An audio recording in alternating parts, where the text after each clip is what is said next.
Good morning, sir. You're Brandon Bell. Yes, ma'am. And this is cause number 24, DCCR 1008. Mr. Bell was previously in court, entered pleas of true and a motion to revoke deferred probation. Pled true to counts 2, 3, 4, 6, 7, 9, and 10. And there was not an agreement on probation for aggravated assault with a deadly weapon. Defense jumps in early with medical records, including the amputation, hoping it softens the judge's stance. And I've received that updated report. Has everyone had an opportunity to review that report? Defense has. I have, Your Honor, in addition to some medical documentation that Mr. Revokes provided. Was that provided to me? Probably not. Okay. I'm sorry. Probably not. Okay. What should it have? Based on the updated report, when it goes into Spindletop and some other stuff, Judge. I don't know what you're talking about. Yeah, I mean. These are medical records from Spindletop. Okay. And there's also medical records of how he lost his leg recently from being run over by a dump truck while working. Okay. Which I think are factors that need to be addressed. Probably in addition, Judge, if I may, to the fact that you were called the complainant in the underlying case for which he is on probation. It looked like a stretch to even put him on the probation with his history, but she was very adamant about wanting probation or even non-prosecuting, and she came and testified before you the last time the motion was set so that you could advise them both with respect to the no contact order, which I don't think either one of them were following, but I don't have proof of that, but I know that's been a concern. The lawyer hints the couple ignored the no contact order. That's a major red flag in any domestic case. But I had some difficulty with that portion of the case. Okay. And if the court would also remember, she was expecting another child, they are expecting another child. And Okay. she's So what, also, go ahead and make argument and then I'll. she's also controlling the checking account. He's getting settlements and he's providing the money to her for the children. They still have a house together. But he does have a place to stay, Judge, and that is his mom's, which I believe she can't go to. And my argument, Judge, is, if I may, is that he has mental health problems. He's had some problems in reference to possibly smoking marijuana, but I think it's contributed to things that he has gone through in life. As I said, I have some medical in reference to an amputation. Of course, he's lost part of his right leg. That was due to a dump truck backing up over him while he was working. And then you couple that with mental health issues. He was reporting, my understanding was he kind of was talking out of his head, as also reported by his mom. That was also outlined in the updated PSI report. We're asking, Judge, that you continue him on probation. He does have obligations with his significant other in reference to the newborn and making sure that they're taken care of, which he does have the funds that he has to be able to give to her. But if there is some program that he can have that's outpatient to maybe give him some direction. One last time, he was put on probation in April of this year, Judge. We're now in November, but the problems have been going on. But he does need to go back to Spindletop. He does need to say this is what you do or not. I mean, according to the pre-sentence report, he is reporting. It's not like he's not reporting. He's trying to pay or has been paying and trying to do stuff. I think he just Defense pushes hard for continued probation, but the timeline is messy, the violations stack up, and the judge knows it. Needs a little bit of a correction, and see whether or not they can do it. And couple all that, I've had extensive conversations with his wife. I've tried to tell her the way it has to be as of yesterday. We've talked over the phone in the way that it would have to be in reference to separation until they learned how to possibly get along together. So that's what we're asking for, Your Honor. Ms. Malvino? Judge, would the court like to hear evidence with respect to counts 1, 5, and 8, Ms. Lopez? I mean, I guess it kind of depends on, let's Just see. in the context of what she has to say. Maybe. Yeah, for sure. I call Ms. Lopez. Ms. Lopez, if you'll raise your right hand, do you swear or affirm the testimony you're going to give in this hearing will be the truth, the whole truth, and nothing but the truth? All right, you may proceed. Ms. Lopez, would you please state your full name for the record? Rachel Lopez. And how are you employed? I am the high medium risk officer at adult probation here in Jefferson County. And are you the supervising officer for Brandon Julius Bell? Yes. And do you see Mr. Bell to your left in the wheelchair? Affirmative, record reflect. Ms. Lopez is identified as defendant. The record will so reflect. As a condition of his probation that was granted by this court back in April of this year, 2025, was he given certain terms and conditions that all probationers are to follow? Yes. And specifically, you've had an opportunity to review the motion to revoke that was filed back in July. Yes. In account number 1, it alleges that he failed to immediately report to you his or her contact information in violation of condition. Can you explain that to us? There were multiple instances throughout the time that he was reporting where I would attempt to call the number he had provided at a previous office visit and would not be able to reach him. So then I would have to then search through his associates to find someone else who would answer, who would then say, we'll let him know you called. And so it's standard in our court orders that they are supposed to keep their contact information updated due to the fact that most of the time I cannot give out certain information to other people due to confidentiality. So it's obviously very important that you're able to reach him and advise him of the conditions of his probation center. Yes, we need updated phone numbers, addresses, things like that so that we can specifically talk to the defendant. And he pled true to additional allegations, including providing some dirty UA specimens being out past curfew.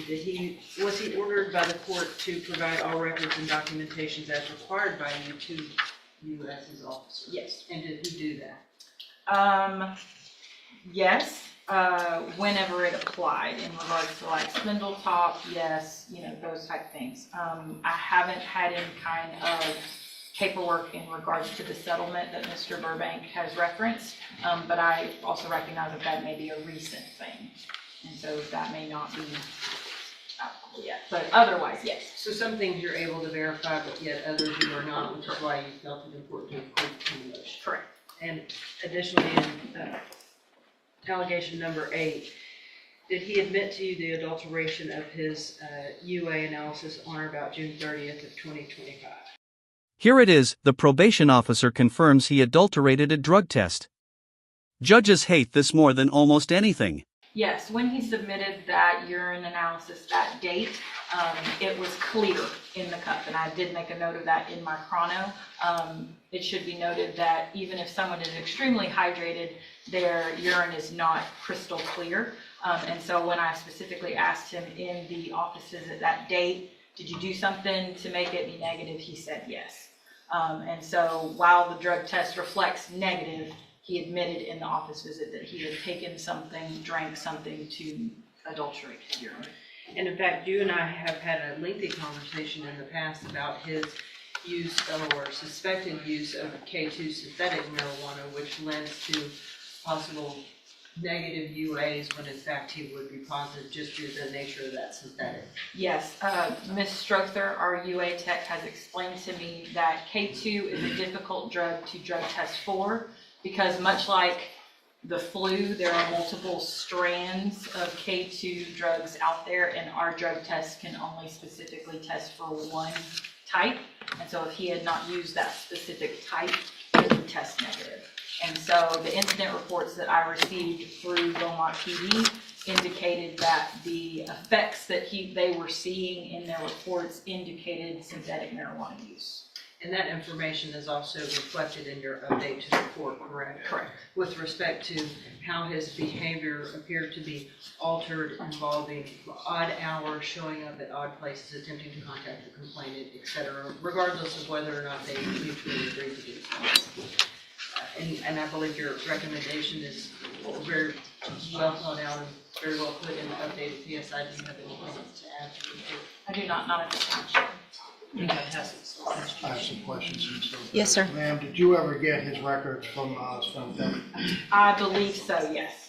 And was he under medication?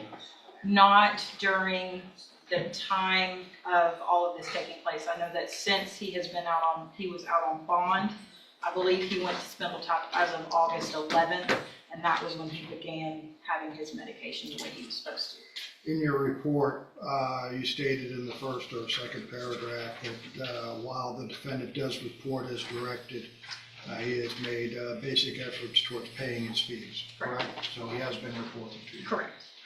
And then you also started receiving phone calls from the victim. Did you have any dealings with the victim at all? Were you here the last court hearing? I was. She didn't act very rational either, did she? Not often, no. And do you realize that they are expecting another child? Yes. And how many other children do you remember? I believe they currently have 3 children together. I believe this is the 4th. If I told you that there was a settlement to Scott Brown in reference to the motor vehicle accident that took his leg, you wouldn't disagree with that? He told me that at the jail when I did my PSI update. And he's getting monthly, I guess, settlement checks or quarterly settlement checks, in which the wife does have access to his account. That I don't have any knowledge of. You did also receive telephone calls from his mom, correct? Correct. And basically she said that he's talking out of his head, he has mental health issues, right? She did at one time, yes. She didn't know, well, has to be between April and now, right? Yes. Because he was put on. Specifically whenever he was out on bond. Okay. He did appear to be kind of delusional state, correct? Yes. Unable to remember reference to taking medications or injecting, so he was on some type of medication, correct? Correct. Now it shifts, we get deeper into his mental health issues and inconsistent medication use. And that one of his problems is that he has to learn how to remain on his medications in order, from Spindletop, in order to, I guess, try to live life normally, correct? Correct. Nothing further. Anything else, Ms. Malfino? I don't know yet what I'm going to do, but is there any reason based on the injury that Mr. Bell could not go to special needs safety? Is that something that would prevent him from going? I do not believe so. You don't think so? You don't think so? I think there are people that have gone to Spindletop that are Sure. in wheelchairs and things of that nature. Yeah. I say Spindletop, I'm sorry, Safety. Yeah, So I think he would still be able to go. I think it would be under special needs. right, that's what I would, Yeah. if that were an option, it would be special needs, because that would address both That of the, addresses mental health also, Jeff. yeah, that's what it's for. I mean, and here's the thing, I think a lot of the mental health is because you're using synthetic marijuana. I mean, that's gonna, so.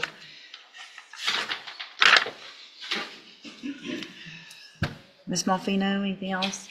Judge, I think you have a lot of information before you had an ending your decision. I do think it important, and I didn't want to hide behind the fact that we have had the issues with the complainant that she did come and testify. And that's the only thing that's keeping me from doing probably what needs to happen.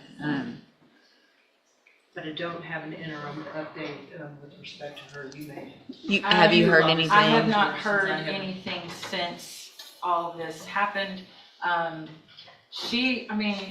The reality is she's called me multiple times and complained and said that Brandon's here and she wants him gone. but Ms. Lopez, please don't send him to jail. She is very back and forth about it. My largest concern, Your Honor, is that the offense that the defendant is on probation for is extreme, and my biggest issue in truth is the fact that Mr. Bell does not take any responsibility for any of it at all. I don't disagree. Can I just have one question, Jason? Did his accident happen after When did your accident happen? November 4th. of last year? Yes, sir. Of last year? So all this has happened since he's been on No, but was probation. this No, prior. before, was that prior His to accident his was accident? prior to when he was placed on probation. Right. No, but how about the incident itself? That Oh, is the probation. underlying offense? Yeah, April of last year. So the underlying offense was prior prior to his. to the injury. But the injury was prior to probation where he's still, I mean, regardless of you can still do things to injure someone, to harass someone, to put someone in fear with or without a leg. And that's what he's done. That's what you've done.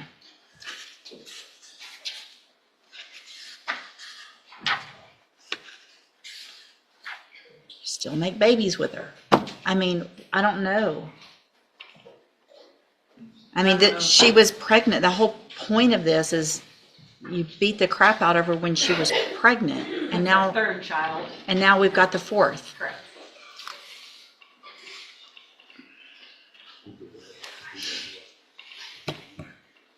Judge, would you like me to do a bailiff's call for her and see if for some reason she showed up today and Sure. court needs to speak with her? Adriana Bell? Can we do a call for? Adriana Bell? I don't know if that's going to help either, though. We've done that before. And I don't know if this is a situation where it's the court needs to protect somebody from himself. Do you want to reset it so I can? I don't think it's going to matter. I mean, she's been here before. I've ordered. No response, Your Honor? I think I have her mother's here. But they had there was a no contact. Judge connects the dots, no contact order ignored, more violence, and now another baby on the way. And now we have another baby. So obviously there was contact. Can I address that from what I found out, Judge? I don't need Snickers from the Okay. gallery. I'm not calling them as witnesses. Every time they got mad at each other is when she got on the phone. But she got on the phone. But that's him blaming. He beat her. You admitted to beating her. So she's probably scared when he gets mad. And then it gets okay, and then it gets mad. And he doesn't know how to get mad without beating the crap out of her. I didn't get that indication, Judge. She's been to my office every other day. She's called. I mean, it's really, I'm not in disagreement that Ms. Bell is also the problem, but my biggest concern here is their children. separation. Yeah. I don't care if they stay together or not, admittedly, frankly. Yeah. I'm more concerned about the children involved in this case because of the violence that they're being subjected to. Whether or not the two of these adults can reconcile is between them, but there are children involved that I am extremely concerned about. I agree. All right. Here's what I'm going to do. Mr. Bell, I don't feel like I have any other choice at this point but to protect your children and to protect your, I don't know if y'all are married, girlfriend, wife, mother of your children from you.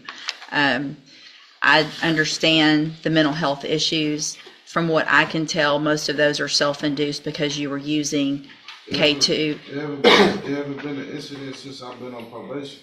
That's not true. I haven't had no abuse cases. I've been on probation. Okay, so you haven't abused her, but you weren't even supposed to be around her. I gave you don't talk over me, because y'all I told you when I put you on probation that she cannot give you permission to violate my order. Yes, ma'am. She can't say, it's okay, come on over. She came to my house. I was staying in the house. She wasn't staying there. Lock the door, kick her out. You're the one that's gonna go to I know, prison. she said she called the laws to kick me out, and you said it still was an issue. She called the laws to kick me out. My mama came and got me, and I've been staying with my mama. I ain't been around her. She been calling the laws on me every time she come to my house. I paid $100,000 cash. Why are you still having sex with her and having babies? That's early on. Early on when? We've only been doing this for 6 months. You've had 6 months, and all this has happened in 6 months on probation. It happened 3 months. Then she finna have a baby next week. 3 months before I was on probation. So what if she shows up at your Judge is done with excuses, the pattern is clear, and safety of the children becomes the priority. mom's house? She not gonna show up over there. She know her and my mama don't get along. Probably for good reason. I would represent to the court that there is a problem there, Judge, because even when we talked about possibly with him seeing the kids without her at mom's, and that wasn't a possibility. It's something between her and the mom, his mom. And I know his mom, his brother has gotten in trouble. She has a very stable job at a bank. She's very straight-laced. His brother was the one in the West End that was burglarizing cars, and the owner stopped him and shot him about 8 times on the road and left him there. But she is very straight-laced, and she just couldn't get off of work this morning because of the bank.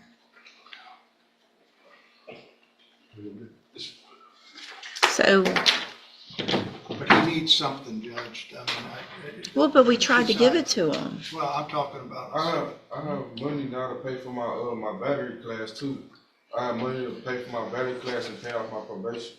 I'm not as worried about you paying off things as I am you having continued contact with her. I'm not gonna be in contact with her anymore. Is there a way, Judge, to put him on a GPS and reset this for 60 days? No, I'm going to make my decision today because I'm absolutely, if I leave him on probation, he's going to safety, period. So we're not going to get out and see how we do and take that chance without having some kind of treatment up front. I don't know. Y'all hold on a second. Just don't take them far. For some reason, Anna, when I pull up the version that should have my notes on it, it doesn't have anything on it. So I don't know if I didn't save it.